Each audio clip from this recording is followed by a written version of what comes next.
Let's go to the KUAM News Zoom room and catch up with. We got a couple reps from the Guam Association of Realtors Political Action Committee and the Action Pack here. So we have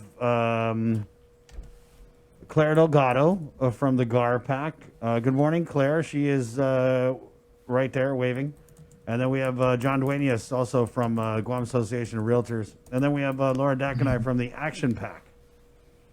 PACs were kind of a big part of this election, maintaining a steady presence and from the early stages on even through the final days, through just a bunch of different ads. I saw some social media influencers doing some stuff for Action Pack. But let's kind of start at the beginning. I wanted to go back to when, and I know Action Pack kind of had a big press conference announcing it, but if you could just walk us through the process of becoming a political action committee and maybe that moment where, and we'll start with the Guam Association of Realtors, where that moment where you guys said, hey, you know what, we kind of want to weigh in on this election. Let's go get registered at the Guam Election Commission and be a PAC. So John or Claire, if you could just take us back to those first, the infancy stages of the GAR PAC. Well, we always have had a PAC, and we've done this a number of times, but I'll let Claire explain the RPAC. Right. Hey, Claire. Yeah, like John was saying, first of all, good morning. The Guam RPAC, we're just an extension of the National Association of Realtors Political Action Committee, and we're on the local level. But we've always been fairly active, as during election seasons, as far as candidates that we support. This year, though, excuse me, we were out there more as far as our advertising and our messages and our initiatives that we wanted to bring out. And then in tandem with that, we felt joining with Action Pack was also one way to further unify our voices. Laura? Hello, yes? Good morning, Laura. Yeah. Good morning. Good morning. Thank you for having us. Good morning, Claire and John. So you wanted to know how our Action Pack came about, our formation? Yeah, sure. Well, for Action Pack, it was a combined effort of a lot of the member organizations. So as Claire was mentioning, the GAR, Guam Association of Realtors, the Guam Chamber of Commerce, started talking about different things. And then, other organizations, we had the Guam Contractors, the Hotel and Restaurant Association, Guam Hotel and Restaurant, the Chinese Chamber and the Korean Chamber.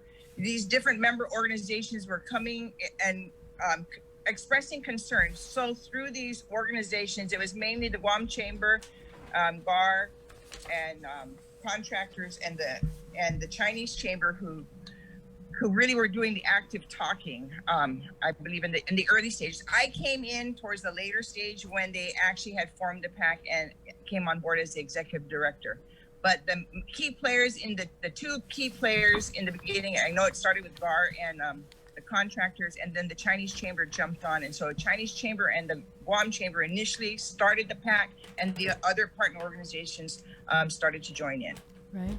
Well, I'm just looking at your social media. So out of the candidates that our PAC endorsed, you had 10 that made it into the 36th Guam legislature. For the PAC, you had 7. So what happens now? Do you guys reach out to them or just track them throughout the term to ensure that they stay true to the platforms or your platforms?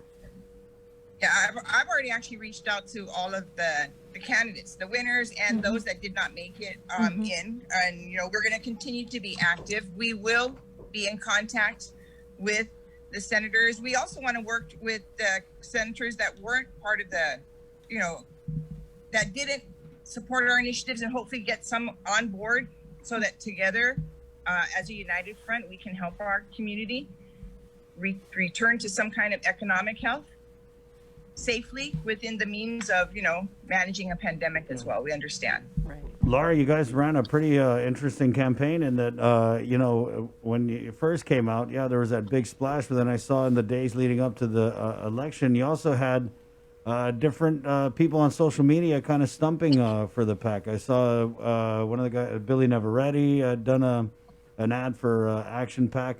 How did that strategy, do you think, pay off for you guys in terms of results at the ballot box?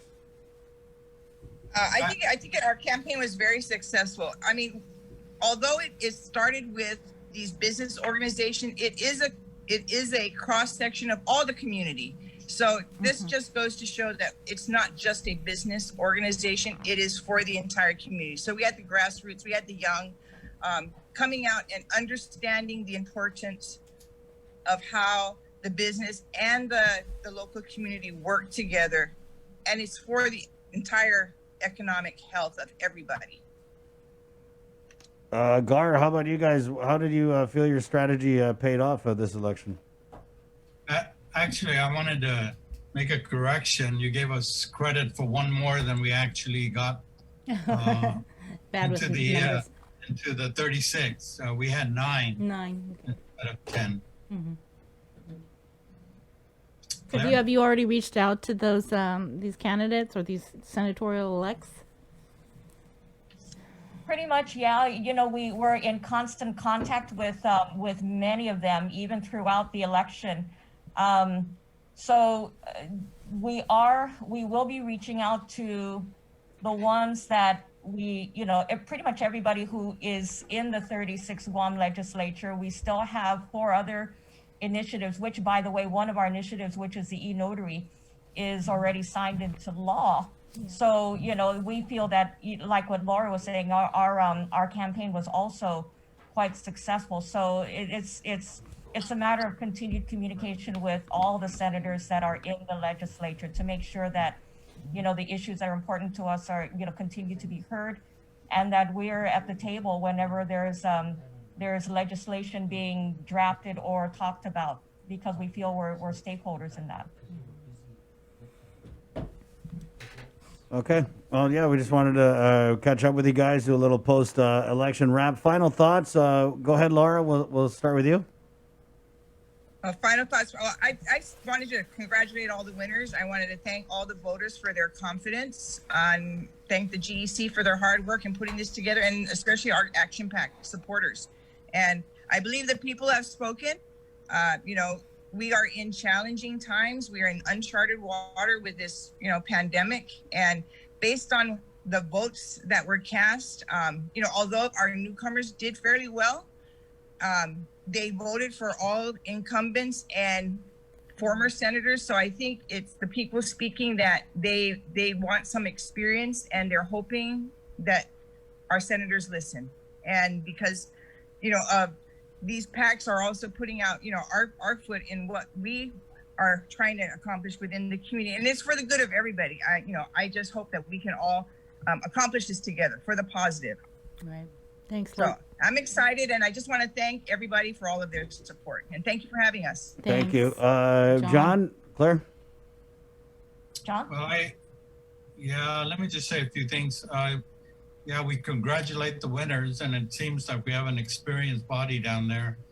We have a lot closer Republican-Democrat ratio, and I think I heard this saying that a scissor works because you have 2 opposing blades.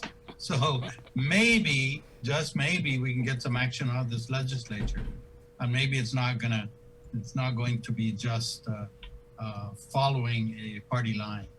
So with that, we're excited. We're in 2 years, we're going to be looking back to see if these candidates we supported actually did what they said they would do. Right. Thank you, John. Thank you, Claire. Thank you. Thank you, Laura.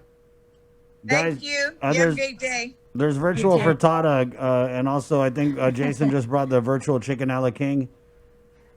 Ooh, that sounds good. That's a old family recipe, so try some on your way out, okay?